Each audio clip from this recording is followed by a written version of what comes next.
오늘 이 새벽에 함께 보실 말씀은 신명기 31장 1절에서 8절 말씀까지입니다. 신명기 31장 1절에서 8절 말씀까지 우리 말씀을 한 절씩 교독하겠습니다. 또 모세가 가서 온 이스라엘에게 이 말씀을 전하여 그들에게 이르되 이제 내 나이 120세라 내가 더 이상 출입하지 못하겠고 여호와께서 내게 이르시기를 너는 이 요단강을 건너지 못하리라 하셨느니라. 여호와께서 이미 말씀하신 것과 같이 내 하나님 여호와께서 너보다 먼저 건너가사 이 민족들을 내 앞에서 멸하시고 내가 그 땅을 차지하게 할 것이며 여호와서는 내 앞에서 건너갈지라. 또한 여호와께서 이미 멸하신 아모리 왕 시온과 옥과 그 땅에 행하실 것과 같이 그들에게 하실 것이라. 또한 여호와께서 그들을 너희 앞에 넘기시리니 너희는 내가 너희에게 명한 모든 명령대로 그들에게 행할 것이라. 너희는 강하고 담대하라. 두려워하지 말라. 그들 앞에 서지 말라. 이는 내 하나님 여호와가 너와 함께 하시며 결코 너를 떠나지 아니하시며 버리지 아니하실 것이니라 하고.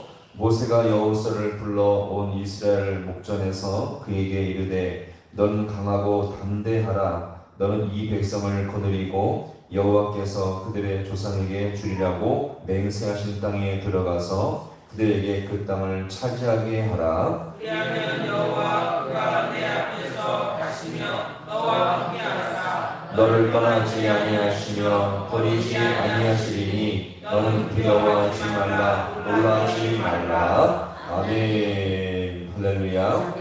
오늘 이 새벽도 하나님 은혜가 있는 복된 시간 될 수 있기를 간절히 소망합니다. 그동안 보았던 신명기 구조는 간단하게 본다면 모세의 설교였습니다. 모세의 세 편의 설교로 되어 있었죠. 1장부터 4장까지가 이 신명기의 서론이었고요. 5장부터 28장까지가 본론이었고, 이 본론의 핵심이 무엇이었습니까? 너희가 장차 가나안 땅에 들어가서 지켜야 할 명령이 무엇인가를 우리가 그동안 많은 시간 동안 보았고요. 29장에서 30장까지가 결론인데, 이 말씀을 지켜 순종하면 무엇이 되고 복이 되고 안 지키면 저주를 받게 된다는 것이었습니다. 그러면서 오늘 이제 31장부터 마지막 장까지는 신명기 끝부분으로서 모세의 마지막 생애를 여기서 기록을 하고 있죠. 오늘 특별히 이 마지막 모습 가운데 제일 먼저 언급되는 것은 바로 이 모세의 후계자 누구였습니까? 여호수아에 대해서 말을 하고 있습니다. 모세는 그동안 사실 이스라엘의 최고의 영적 지도자로서 이스라엘과 함께 40년 동안 지내왔습니다. 모세야는 이스라엘 백성이었고 이스라엘 백성은 모세와 뗄 수 없는 그런 친밀한 관계였죠. 그런데 이제 모세가 그들을 떠나야 하는 상황이 되었고요. 그들과 작별할 때가 왔음을 이 모세가 알게 되었던 것입니다. 여러분들 잘 기억하시기 바랍니다. 우리 인생은요, 만남이 있는데 그 만남은 영원할 수가 없다는 거죠. 만남이 있으면 또 무엇이 있습니까? 헤어짐이 반드시 오게 된다는 것입니다. 한 남자와 여자가 만나서 가정을 이루고 그 가정 안에서 부모가 자녀를 출산해서 자녀와 만나고, 또한 교회 안에서는 목회자와 성도가 만나게 되어지는데, 이런 모든 만남은 참 귀하고 감사한 것이지만 분명한 사실은요, 그 만남이 있으면 반드시 헤어질 때가 오게 된다는 것입니다. 오늘 이것을 모세는요, 하나님의 섭리와 때가 왔음을 알고 자신도 이 사실을 진지하게 받아들이며 이 말씀을 선포하고 있는 것입니다. 자, 그러면서 오늘 이 모세는요, 이 가나안 땅을 향해서 사실 개인적으로 많은 미련이 있었거든요. 그러면서 오늘 이 본문이 시작됩니다. 자, 오늘 2절의 말씀 같이 함께 보겠습니다. 2절. 자, 시작. 그들에게 이르되 이제 내 나이 120세라 내가 더 이상 출입하지 못하겠고 여호와께서도 내게 이르시기를 너는 이 유명을 건너지 못하리라 하시니라. 아멘. 자, 모세 너는 무엇을 건너지 못하리라? 요단을 건너지 못하리라. 이 개인적으로 이 모세는요, 하나님 앞에 이 가나안 땅을 받게 해달라고 간절히 기도했지만 하나님은 이것을 거절하셨습니다. 그 결정적인 사건이 바로 무리바에서 백성에게 물을 주는 과정에서 이 모세가 거룩함을 드러내지 못했죠. 자, 이 부분을 성경에서 이렇게 증거하고 있습니다. 한번 잘 들어보세요. 여호와께서 모세와 아론에게 이르시되 너희가 나를 믿지 아니하고 이스라엘 자손의 목전에서 내 거룩함을 나타내지 아니한 고로 너희는 이 회중을 내가 그들에게 준 땅으로, 이게 가나안 땅이죠, 인도하여 드리지 못하리라 하시니라. 모세는 개인적으로 참 아쉽고 가슴 아픈 일이었지만 이 하나님의 뜻을 피할 수가 없었죠. 모세는 더 이상 거기에 이제 매이지 않게 되었던 것입니다. 이제 자신은 죽고 떠날 때가 되었고 자신의 후계자인 여호수아를 민족의 대표로 세우고자 한 것입니다. 자, 이것이 오늘 이 본문의 말씀, 자 3절이거든요. 자 3절 말씀 보겠습니다. 자 시작. 여호와께서 이미 말씀하신 것과 같이 내 하나님 여호와께서 너보다 먼저 가사 이 민족들을 내 앞에서 멸하시고 내가 그 땅을 차지하게 할 것이며 여호수아는 내 앞에서 건너갈지라. 아멘. 자, 이제는 더 이상 모세가 그들과 함께할 수 없었고요. 이제는 그들과 누가 함께합니까? 여호수아가 그들을 앞서 인도해서 민족의 지도자로 세워지게 되었던 것입니다. 자, 그러면서 오늘 이 부분에서 어떤 성경신학자는 새로운 관점으로 이 부분을 해석을 하고 있습니다. 어떻게요? 모세가 가나안 땅에 들어가지 못한 이유를 앞에서는 하나님의 무엇을 나타내지 못했다고요? 거룩함을 나타내지 못했다고 말하는데 어떤 학자는 여기서 이것과 연계해서 또 다른 해석을 하고 있습니다. 왜요? 모세는 그야말로 구약의 율법의 상징이었습니다. 자, 같이 볼까요? 율법의 시대, 옛 시대. 모세는 율법 시대였고 옛 시대였습니다. 자, 그러나 여호수아는요, 한번 같이 볼까요? 복음 시대, 은혜 시대, 새로운 시대.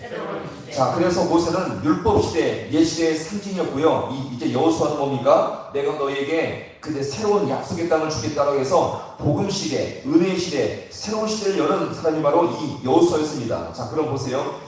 모세하면 떠오르는 것이 율법이었고 율법하면 모세였습니다. 그런데 이 가나안 땅은 어떤 땅이었어요? 하나님이 주신 약속의 땅이었고 장차 새하늘과 새 땅이라는 것을 보여주는 축복의 땅이었습니다. 그러니 율법의 상징인 모세는 그 새로운 시대에 들어갈 수가 있어요, 없어요? 들어갈 수가 없게 되었던 거죠. 이것은 바로 뭐냐? 모세가 죄가 많고 자격이 없어서 못 들어간 것이 아니라 모든 율법의 시대는 모세와 함께 끝나버렸고 새로운 모든 가나안 시대는요 여호수아를 통해서 시작하게 되었던 것입니다. 자, 그러면서 이 모세는 이 가나안 땅에 들어갈 수가 없게 되었던 거죠. 자, 그러면 이런 관점으로 우리가 오늘 이 시대는요 이 여호수아 시대보다 더욱더 은혜가 넘치는 은혜의 시대임을 여러분들 기억하시기 바랍니다. 왜요? 예수님이 십자가로 구원을 성취하셨고 성령이 오셔서 믿는 자의 모든 심령 속에 성령께서 내주하심으로 말미암아 주님과 영원히 함께하는 복된 시대가 되었음을 우리가 기억하시기 바랍니다. 자, 그래서 어떻게 성경은 말합니까? 보라, 지금은 은혜 받을 만한 때요, 지금은 구원의 날이로다. 이것은요 구약 성도들이 그렇게 상상할 수 없었던 엄청난 축복의 시대였음을 여기서 우리가 볼 수가 있는 것입니다. 하나님 아버지께 당당히 나가서 기도하며 주님께 간구할 때 성령이 임하심으로 말미암아 어느 때보다 더욱더 복된 은혜가 넘치는 귀한 시대가 되었음을 우리가 여기서 볼 수가 있는 것입니다. 따라서 지금 이 시대는 우리가 신체와 고난과 역경의 시대가 아니라 주님을 붙들고 성령 앞에 나올 때마다 성령께서 우리를 붙이심으로 말미암아 가장 은혜가 넘치는 축복의 시대였음을 우리가 여기서 볼 수가 있는 것입니다. 따라서 우리가 지금 이 시대 가운데는요 은혜가 더욱 넘치며 구원의 풍성한 날이 왔음을 우리가 잘 기억하시며 이 시대에 살고 있는 우리는요 가장 축복의 시대였음을 여기서 우리가 볼 수 있고 이 귀한 시대에 우리가 정말 게으르고 나타나며 침체와 그런 어둠 속에 사는 그런 우리의 모습이 아니라 이 귀한 시대 가운데 성령의 은혜를 풍성히 받으며 말씀 가운데 살아가서 더욱더 어느 때보다 귀한 영적인 충만함을 맛볼 수 있는 우리 모든 성도가 될 수 있기를 주님의 이름으로 간절히 축원합니다. 기도하시겠습니다.